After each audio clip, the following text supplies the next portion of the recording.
Alors dans cette vidéo, on va voir ensemble comment faire une timeline. Une timeline, voilà un exemple ici. Vous avez une barre grise, des chiffres et des onglets qui apparaissent soit en dessous, soit au-dessus de cette barre grise. Comment faire cela? On va voir ensemble avec une diapositive vierge comme cela. On va insérer tout d'abord la barre de fond. Alors elle peut être bleue, elle peut être grise. Dans le cadre de l'exemple, je la laisse de la couleur d'origine. Ensuite, on va faire l'insertion d'une forme et cette forme, on va prendre par exemple pour faire les onglets un rectangle à coin arrondi comme cela. Donc on a notre coin arrondi. On peut prendre en la dupliquant, en maintenant la touche CTRL et clic gauche et on a notre deuxième onglet et comme ceci et comme cela.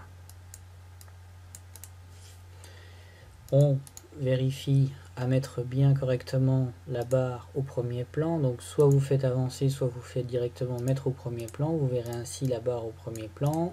Celle-ci, vous pouvez la colorier d'une autre couleur si vous le souhaitez.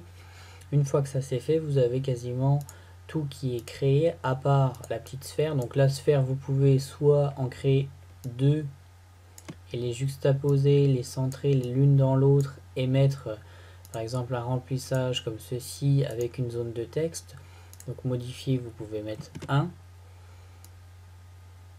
Vous sélectionnez votre zone de texte, le chiffre et vous le mettez à la couleur appropriée. Ceci et ceci, vous pouvez les centrer en faisant un alignement comme ceci et un alignement comme cela. Vous avez la possibilité de bien veiller à vérifier le diamètre de la forme avec ici dans l'outil taille, parce qu'on voit ici qu'on a 2,6, on va arrondir et ici on va mettre la même chose, 2,6. On sélectionne nos deux formes, dans le format aligné on aligne et on aligne au milieu. Donc nos formes sont centrées. Vous pouvez les grouper si vous le souhaitez, donc vous allez faire un clic droit grouper, dupliquer autant de fois que vous le souhaitez vos formes.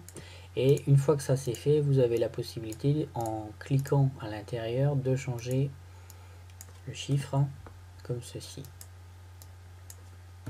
Après, pour le coloriel, il suffit de sélectionner la forme et de changer la couleur comme vous le souhaitez. Par exemple, ici un vert, ici un rouge. Et si vous voulez revenir sur la forme qui est au premier plan, vous pouvez sélectionner simplement cette forme et la mettre comme ceci sur couleur blanche. Il suffit ensuite de positionner les différents chiffres et sphères correspondantes. Voilà. Une fois que ça c'est terminé, vous faites la partie animation. Pour la partie animation, moi ce que j'ai fait, c'est que j'ai utilisé un balayage et ici j'ai utilisé un effet insertion furtive. Donc ici, insertion furtive sur les onglets. Dans la partie animation, ajouter, c'est normalement dans des effets de type ouverture et vous avez l'insertion furtive comme ceci. Donc après, il suffit de choisir lequel vous souhaitez par rapport en haut ou en bas. Donc vous avez ici à partir de tout arrive à partir d'en bas. Donc ici vous avez option d'effet clic droit. À partir du bas, ici vous pouvez mettre à partir du haut. Ensuite celui-ci, normalement ça devrait être également à partir du haut et l'autre à partir du bas, ce qui fait que quand on clique tout,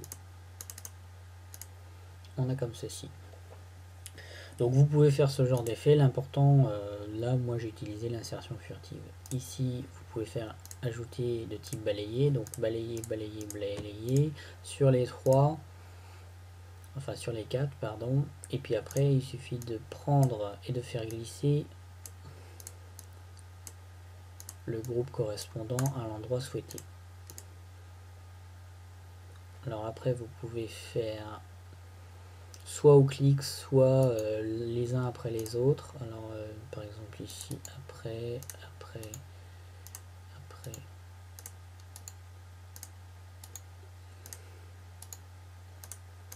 ce qui donne ceci.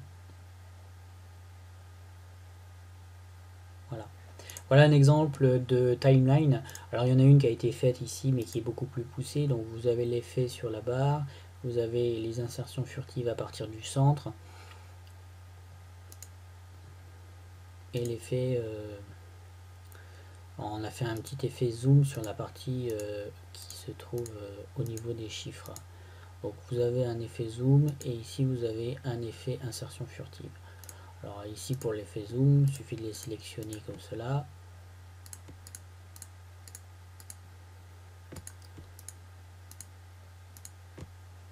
Au lieu d'un effet balayé, vous choisissez un effet de type zoom.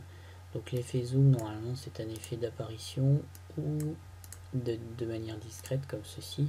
Et vous pouvez faire un clic droit, vous voyez ils sont en rouge, donc ce qui fait que vous pouvez les avoir tous en même temps. Très rapide, aucun, pas de répétition, à partir du centre de l'objet.